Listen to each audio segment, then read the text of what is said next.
Greetings and welcome to Chapter 7, Designing Organizational Structure. So just remember that the previous chapter, Chapter 6, was on leadership, and so now we're building off that with Chapter 7. So when you look at this slide over here with the intro slide for Chapter 7, Designing Organizational Structure, remember that we're talking about these four things still, right? Plan, organize, lead, and control, right? And so the previous chapter was on leadership, there it is, and now we're talking about organizational structure. So just remember these four go together. You can't have just the three or the two, they're all intertwined. One of the big themes for this particular chapter is going to be changes. When you look at structure today in 2019, and what we have learned since Max Weber started talking about bureaucracy in the early 1900s, things have obviously changed, and we'll see what that means. And this continues on a theme that we had previously talked about, right? You remember this slide? I had this slide with the role of management prior. So we're going to piggyback on that by looking at structure. What structure was prevalent before in the early 1900s? What worked? Well, not even that long ago either.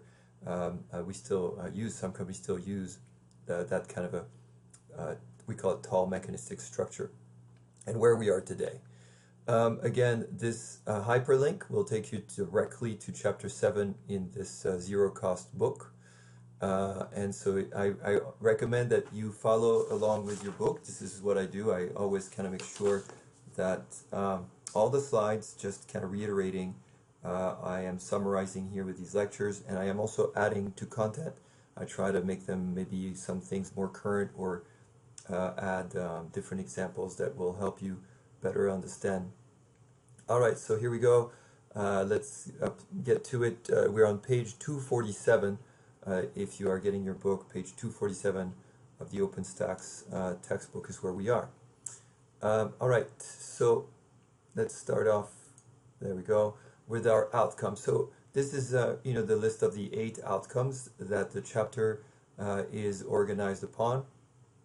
And so we'll just go through each of them and make sure we get them down. Let's get to the first, right? So building organizational structure. And so again, what is organizing? It's coordinating and allocating the company's resources so that it carries out its plans to achieve its goal. Going back to the previous slide, I'm always a big fan of north. I was just kind of such a simple way of illustrating we're going north, that's our objective, this is what our goal is as an organization, and we're going to try to do everything we can to mobilize everyone to ensure that we get to this destination. And so that's really what we're doing here, right? Coordinating and allocate the resources so that we can carry out the plan and achieve its goal, also known as north. How do we get there? Okay, so 3 things. We're going to determine what work activities, and we divvy up the tasks. So that falls under division of labor. I'm going to try to add a little bit here and give people some credit as to who came up with what, or who popularized a particular concept, maybe didn't invent it. Group jobs and employees, so we departmentalize them. And then assigning authority and responsibility, that's delegation. What you will learn in your management class, eventually the Intro to Management, Management 40, is that a lot of young, new managers believe managing is about just organizing. And that's going to be true to a great extent, but it really is getting work done through people. We're going back to the previous chapter on leadership and assigning authority and responsibilities and trying to control things that way. And all of this gives you organization, right? It's the order and design of relationships within a company or firm. All right, moving along. So we're still in 7.1, and now I'm kind of digging in a little bit. I added a couple things. I want to give this guy some credit because he's obviously, you're a business major, you've heard of him, you'll hear of him when you take econ. And he is Adam Smith, the father of economics and the father of capitalism. And he wrote, of course, this book that we refer to as The Wealth of Nations. This is a complete title, Inquiry into the Nature and Causes of the Wealth of Nations. And so the reason that I personally can't, as soon as I hear those 2 words, division of labor and specialization, I just think of him instantly, because when you do go to this link over here, where you have access to the entire textbook, every single chapter, for free, this is a screenshot of chapter one. And chapter one is about specifically division of labor. And I really love this chapter because what he did over here was he highlighted what you see in this little drawing. This is a pin factory, right? Pin manufacturing. And so if you think about something as simple as making a pin, and well, this is what it would look like back then. In this particular case, you could see different people are doing different things, right? So he kind of, wants to highlight the efficiencies of division of labor and specialization. And he talks about, in this case, division of labor has been, often taken notice, the trade of the pin maker, right? And so he starts by saying, look, if you had one person make up one pin from beginning to end, he explains that maybe they would be able to make one pin a day and maybe not even 20 a day. And so, he's just starting off the whole conversation by saying, if you don't specialize task, one person who's doing this could certainly not make even 20. But then he goes on to say, what we're going to do is what they divide into these different branches. So one draws the wire, another straights it, cuts it, etc., etc. By the time you're done, at the end of the day, among themselves, they can make 12 pounds of pins a day. So he's talking about a pound is about 4,000 pins. Those 10 person could make about 48,000 pins a day, and breaks that down by person. Each person is making about 48,000 pins a day. 4,800 pins a day. So again, he's making a case for division of labor and specialization, right? We split things up by specialty, and then specialization, the degree to which the tasks are subdivided into smaller jobs. So that was my way of kind of highlighting these two definitions to give you a little bit of background. Obviously, this is not in the book. I'm just, letting you know. Okay, now that we've done that, let's go back. Sorry, you have this division of labor and specialization, but how do you really begin to organize that? Well, visually, we create an organizational chart. If you think about where you work, I'm sure you have one. This is the one from July of this year of the Chaffey College organizational chart, right? And if you think about the very top, the governing board oversees, or let's just say Dr. Henry Shannon, our president, reports to the governing board, right? And then he manages all of these different divisions. So they report to him, right? So this is a visual representation of our structure at Chaffey College among tasks and the people who are giving authority. In this case, I am overseen by my dean in this area right here. So we do have a dean now right here. So it says vacant. And so I'm overseen by this dean, who then reports to she's no longer associate superintendent, she is the superintendent, Dr. Laura Hope, and then she reports directly to Dr. Shannon. So that's our division here. This is where all of the professors report to their deans, and the deans report to the superintendent and then to the board. And every other area is different, right? So for example, you have Lisa Billy, for business services and economic development. So human resources reports to her, right? She reports to Dr. Shannon. So if you think about, this particular organizational chart and how it's structured, think about each substructure, right? So what we have here is departmentalization, how everything is departmentalized. In this case, Chaffey College, what I just showed you was by function, right? The primary function within the units. So if I go back, you will see, business services, you will see institutional effectiveness, legislative engagement for student services, foundation. So that's how we've done it here. So this is very much by function. You can also think about a company, Procter and Gamble product. They have the shampoo division, et cetera, right? Sometimes it's the process of the example given is lumber cutting and treatment, furniture furnish, shipping. So some companies are going to do it by process. Customers, some companies by customers.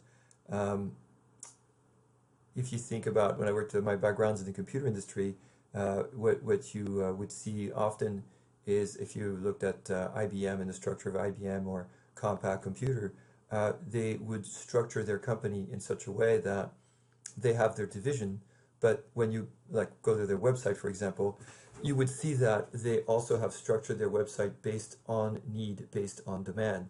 My industry was the government sector, and so for us, we could go directly to government and see what were the areas. Are they going to be, I don't know, K through 12? Are they local government? Are they state government? Are they federal government? So companies are going to sometimes structure themselves based on who the client is. And of course, geographic. I don't think I need to spend too much time here, but U.S., Canadian marketing, European marketing, etc. Companies, multinationals are going to split this geographically this way, and even domestically, right? You have regions. Maybe you work in retail somewhere, and you have a regional manager. So that would be geographic. All right. The line and staff organization. So now in terms of structure, you have the line and the staff function, right? So what we have with line function are, in this case, directly involved in the processes used to create the goods and services. I believe that's what they were doing here. If you see the different colors, right? I believe that's what they were trying to do with Chaffey College. The staff supports the line, right? So in this case, you have the attorneys, assistants to the president, and then you have finance, manufacturing, etc., and all of these people who support line, right? So they have advisory power, but they usually don't have any other types of power, right? They can advise, but they can't command. All right, the contemporary structure, the one that comes up right away, is Procter and Gamble. Procter and Gamble, if you look at all these products here, and remember that Procter and Gamble is a multinational corporation, how do you structure that company? Do I make it a tall mechanistic structure with all kinds of divisions, or should I find a better way? And so traditionally what you will see is that a lot of these multinationals have what's called a matrix structure, right? And it kind of makes sense, because if I were to replace these division over here, for example, and I were to say we're going to have on one end a shampoo division, and we're going to have soap, something like that. And then over here you would have, region A would be North America, South America, Europe, Asia, etc. And so you would have someone here who would be in charge of that division for shampoo in North America. And that way you don't have to duplicate effort everywhere, and you're coordinating a little bit more. This traditionally is used for large projects, right? So it combines two different forms of departmentalization, functional and product, that have complementary assets. So just remember, what we're doing here also is we're forcing communication horizontally, right? If you think about traditional setup, you can go up to your boss and they have to go back to the other division. But here it's built so that you are forcing horizontal communication. It brings together people from different functions, such as manufacture, to work in a special project. So there you go. Oops, sorry. So what's good about the matrix structure? It fosters teamwork, efficient use of resources. Again, I just said no duplication of effort, flexibility, ability to balance conflicting objectives. In this case, two different divisions work together. Higher performance and opportunity for personal and professional development. What's bad about it is there's power struggles, confusion, lack of cohesiveness. Think about it this way. If you've ever had to report to two people, and think about, how's that gone for you? Often, maybe somebody will say, I don't care what the other person said, do what I said, right? And so there's that can come out here. More importantly, what it does is it violates the unity of command. Remember, the unity of command is you report to one person, they report to one person, and they report to one person, right? And in this case, one person is reporting to two people.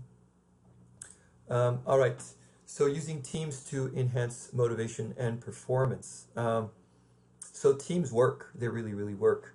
You are all mostly business majors. You're going to transfer to a 4-year school when you're done with Chaffey College.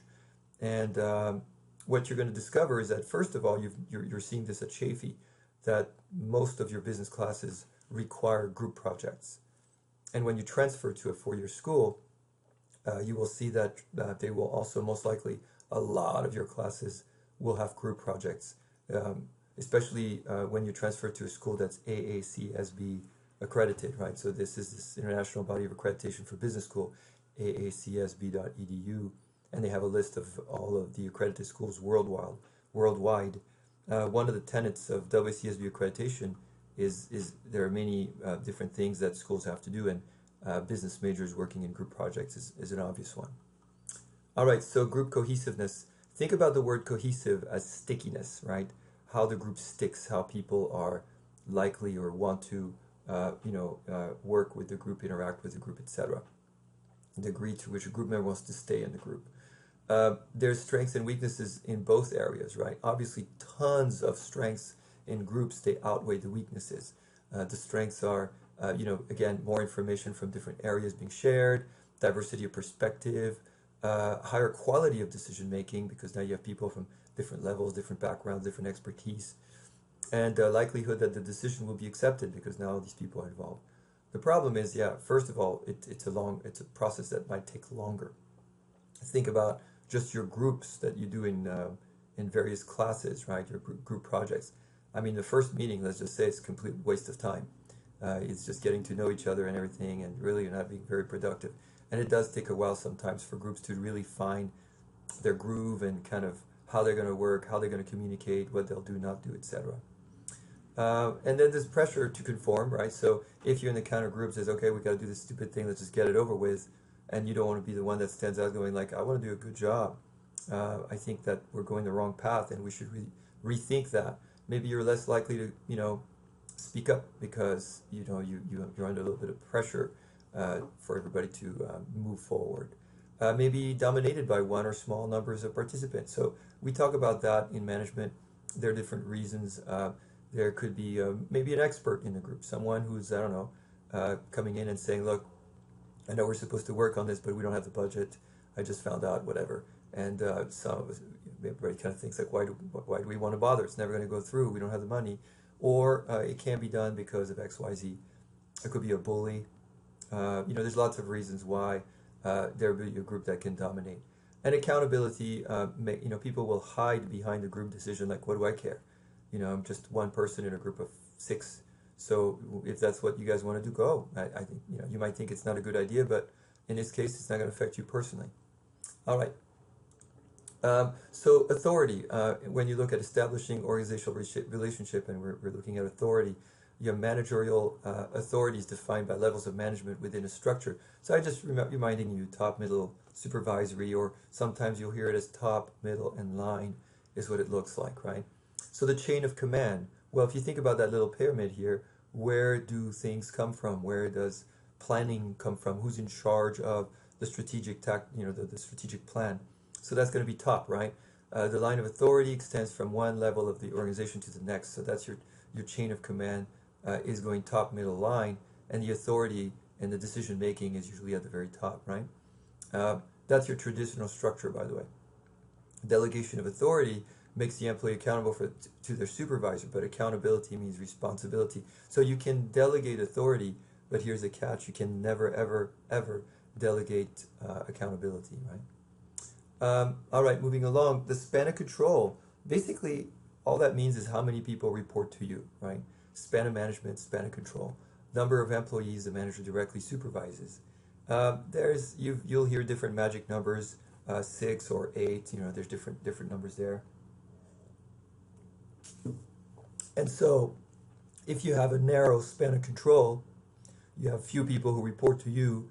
Wide span of control, many people who report to you.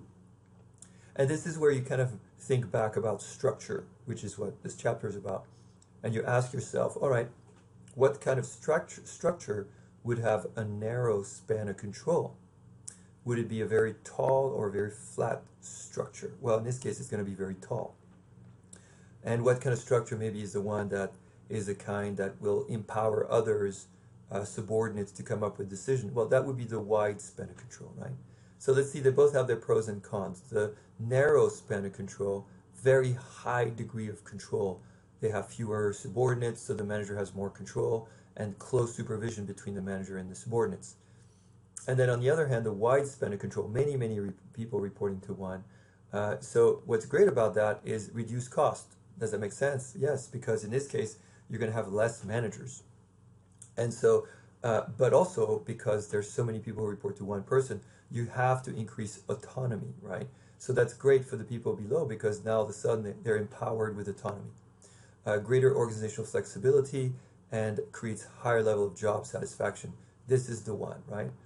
What's bad? They each have disadvantages, right? This one requires more people, so it's going to be more expensive. It vertical layers, top management is isolated, and it discourages autonomy, right? And then over here, approach allows for less control. Lack familiarity with the subordinates, spread so thin they don't even provide support, and lack of coordination and synchronization. So, having said all that, remember centralization, right? Centralization just implies that the power over here, the top, the power and the authority and the planning lives here. It's all coming from the top. So that's what we mean, decentralized, right? The degree to which formal authority is concentrated in one area. Decentralization is what happens when you decide to empower other people in your company to help with decision making, which is the theme of many companies as we move forward, right? More and more companies have realized in order to be flexible and adaptable to change, refer back to the first slide of this presentation with the whitewater rafting, right? Kind of how fast things move. Well, if you're a decentralized structure of things, you can keep up with the pace maybe. So usually desirable when the conditions are met. It's a very large company, dynamic environment. The managers are willing to share power with the subordinates, willing and able to take more responsibility, right? And the company might be spread out geographically. Again, design consideration. So now we're talking about what I just described earlier. Remember that we talk about mechanistic versus organic structure. So usually you'll hear the words tall mechanistic versus flat organic, usually. Because that visually, this is where you'll see that the mechanistic structure tends to be very tall, very wide, very complex, whereas the organic tends to be more flat, wide with less layers. So now that I've explained all that, so let's go into the pros and cons in terms of mechanistic, not pros and cons, but like how they're going to look, right? So let's start with your tall mechanistic structure. Very high level of specialization, many departments, and it's very rigid. You can't just walk to another department, you have to go up the food chain. Lots of levels. I mean, tall, again, the structure itself is very tall, has many levels. The span of control is very narrow, we just covered that in the previous slide. Decision making is extremely centralized, and the chain of command is very long. So for you to get anything done, your boss has to talk to his or her boss, etc., etc. And by the time you figure out what's going on, things have moved on. And basically organic is total opposite, right? Low specialization, loose departmentalization, very flat levels, wide span of control. And so it's obviously faster to have an organic structure, but it's also a little bit harder to control. All right, so this is what it looks like. Flat structure, there we go. Wide span of control, and a narrow span of control for the tall structure. Many layers, etc. All right, now we're getting into the informal organization. When you see this, just think the grapevine. I know it's maybe a term that, I don't know if it's a term that's very used with millennials, but the grapevine is just the informal communication that people have at work, right? Outside of the formal work, right? Network of connection and channels of communication based on informal relationship. So it's you developing friendships with people at work, maybe even outside of your department. And what people have discovered is that it's a very powerful tool in a company, and it can really help you or can really hurt you. If you have a horrible culture, the grapevine is going to work against you because people are going to communicate how dissatisfied they are and what solutions they have and whatever. On the other hand, it's a great tool if you have a great culture. I think about 3M. 3M is one of those companies that's very innovative, and they're known to have this kind of structure that fosters people in different departments speaking and communicating and working with people in other departments of the company. So the informal structure is quite wide. So the functions provide a source of friendship, etc. We talked about that. Um, People feel better informed about what's going on. Recognition that the formal organization can't give you, you can get it that way. Relationships can aid the company, new employees, by passing along rules, etc. People understand what the culture is again. And the organizational grapevine helps them be more aware of what's happening, right? I can't remember which company. I don't want to say any names because I don't want to be wrong. But I believe it was a computer company in Silicon Valley. And this consulting firm had told them about how powerful the grapevine was. And the CEO, for some reason, just couldn't really believe it. So they agreed to try to conduct a little experiment. And I believe it was the CFO who had been there for many, many years since the beginning of the company. And they decided to start a false rumor that the CFO was considering going to another company. And they had to call that back within a couple days because their stock started to decrease because of the false rumor. So it can be really, really powerful, and it's a very effective tool. All right, re-engineering. So this is when the complete redesign of business structure. Think about what we've just gone through. If this is a company that's 100 years old, think about that big ship on the water, nothing really much moving on. And that's great if things are going slow, but we talked about an environment that's super fast, right? The legal, political, social, global, environmental, technological, and competitive environment. These are moving super duper fast. And so what's happening is if you don't change your structure, that's it, you're done. And so think about, in this particular case, a company like, okay, I'll use the example of IBM again. Lou Gerstner, who was the guy who transformed IBM and really just kind of turned it into a very tall mechanistic structure into really not truly a flat organic, but definitely he reduced a lot of layers and re-engineered the company. He didn't just tweak it, he completely broke it and tried to make it so that it would be able to take advantage of change in the modern environment. Because of outsourcing, because of globalization, and because of how we are. Just remember, with globalization, countries are interdependent, right? If you look at Boeing making the Dreamliner, there's a great clip about the Dreamliner that shows you country of origin, and most parts come from outside the United States. Boeing actually buys parts from some of its competitors. And so to make an airplane, to make a Boeing is going to rely on a lot of companies outside the United States. And so, you talk about how to create these structures that work for a company like that, right? And so you have a network of independent companies, suppliers, customers, competitors even, linked by informal technology to share skills, costs, access to one another's market. The attributes are technology, opportunism, excellence, trust, no border. This is why it's necessary and this is why it works. You create these virtual teams within your virtual organization. And you'll see a lot of big companies like that to capitalize on geography. So in this case, I have experts overseas, and the way that I'm going to make this work is that we're going to create virtual teams with these experts, reduce travel time, cost, etc. Outsourcing is on the rise and has evolved, and then you have the structuring of global managers.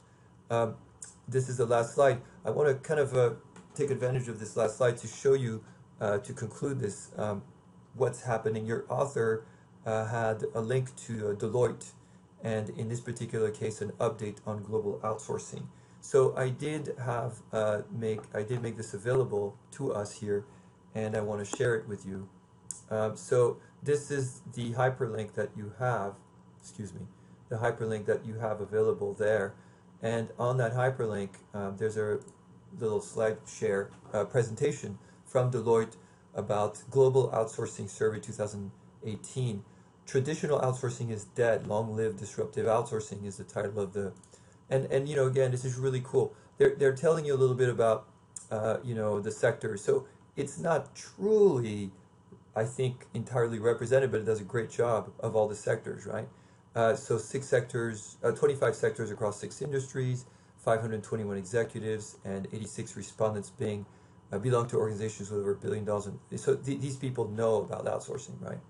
And what you find out is really cool. So first, they're giving you a little bit of breakdown about what these companies look like. So fine, they're legit. Um, and then their geographic distribution. And this is where you have to take this, well, consider that this is the layout of these companies, right? Um, and so organization geographic distribution, mostly the US and then the UK, and in India. US, UK, and India were the top countries, accounting for 76% of responses, right? So just also, you have to keep that in mind. That's the data we're looking at in terms of outsourcing today. And the primary industry sectors. So this is led by technology, media, and telecom, and then finally financial, and then consumer, and less representation in other areas. Now, having said that, let's just get to it. A percentage of respondents planning to maintain or increase their level of outsourcing, right? And look at this. I mean, all of them, the green shows you, right? Currently outsourcing and how much more they plan to maintain or increase their level. So this is definitely here to stay. A percentage of respondents planning to change their strategy. In this particular case, change both provider and solution seems to be like the greater one, right? Change outsourcing solution, but all of them are planning on changing or improving. How does your organization motivate service providers? So they're very proactive. In 71%, they're very, very proactive, right? In terms of trying to improve their outsourcing. What are the top 5 concerns? So again, this is led by, you can tell, a lot of high, tech companies. Data security, data migration, for cloud and for cloud service. So this is really driven around cloud, right? But that's where a lot of the outsourcing lives. What are your objectives for RPA? So in this case, what we have is 62% improved performance. Are you satisfied for IT? Most of them are satisfied. Anyway, I just kind of don't want to spend the rest entirely. You might want to check this out on your own, but it's just a kind of an interesting way of looking at, yes, outsourcing is not going anywhere. In fact, companies are spending more money doing it, and the reason that I'm spending time going over this with you is to reiterate that, again, let's just make sure we understand this. There's about 330 million Americans on a planet of about 7.5 billion people. Having said that, you also have about 1.5 billion people just in China alone. And soon, by the way, the population of India, soon within the next 5 years or less, the population of India will surpass the population of China. So between these two countries, eventually, imagine 3 billion of the, we're about 3 billion of the planet just only with these two countries that happen to be in Asia. So what does that mean? Well, again, 7.5 billion people on the planet, 3 billion of the 7.5 billion, just two countries in Asia. So yes, the half of the population on the globe for sure is going to be in Asia. What that means is this: do you want to fight the change, or do you want to take advantage of the opportunity of the change? And a lot of these companies want to be part of the change. They want to take advantage of opportunities that comes from the change. And so what that's going to mean for them is a lot of effort made in transforming their organization structurally, and also in terms of operations, so that they could position themselves to take advantage of the change. All right, I hope try to keep it a little short and sweet today, so we're about half an hour on this one. Please let me know if you have any questions, comments, concerns, and I will deliver chapter 8 within the next week. I'll see you guys.